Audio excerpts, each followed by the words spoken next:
माता का आंचल पाठ शिव पूजन सहाय द्वारा लिखा गया है, जिसमें लेखक ने माँ के साथ एक अद्भुत लगाव को दर्शाया है। इस पाठ में ग्राम संस्कृति का चित्रण किया गया है। कथाकार का नाम तारकेश्वर था।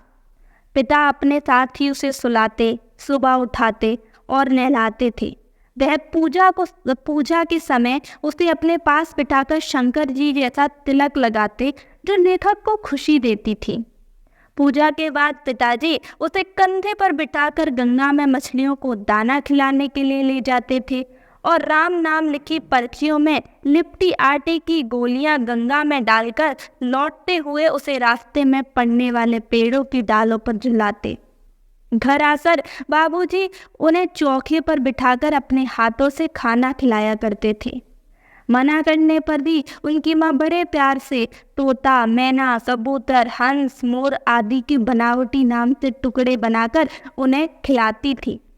खाना खाकर बाहर जाते हुए माँ उसे झपट कर पकड़ लेती थी और रोते रहने के बाद भी बालों में तेल डालकर कंघी कर देती। कुर्ता टोपी पहनाकर चोटी गूंथ कर फूलदार लट्टू लगा देती थी। लेखक रोते रोते बाबूजी की गोद में बाहर आते ही वह बालकों के झुंड के साथ मौज मस्ती में डूब जाते थे। वे चबूतरे पर बैठकर तमाशे और नाटक किया करते थे, मिठाइयों की दुकान लगाया करते थे कि खेल में खाने वालों की पंक्ति में आखिरी में चुपके से बैठ जाने पर जब लोगों को खाने से पहले ही उठा दिया जाता तो वह पूछते कि भोजन फिर कब मिलेगा। किसी दूल्हे के आगे चलती पालकी देखते ही जोर जोर से चिल्लाने लगती। एक बार रास्ते में आते हुए लड़कों की टोली ने मोशन तिवारी को बुढ़वा बेईमान कहकर चिढ़ा दिया। मोशन तिवारी ने उनको खूब खदेड़ा। जब वे लोग भाग गए तो मोशन तिवारी पाठशाला पहुंच गए। अध्यापक ने लेखक की खूब पिटाई की। ये सुनकर पिताजी पाठशाला दौड़े आए। अध्यापक से विनती कर पिताजी उन्हें घर ले आए। फिर वह रोना धोना भूलकर अपनी मित्र मंडली के साथ हो गए।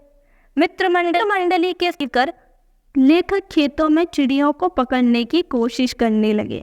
चिड़ियों के उड़ जाने पर जब एक टीले पर आगे बढ़कर चूहे के बिल में उसने आसपास का भरा पानी डाला तो उसमें से एक सांप निकल आया।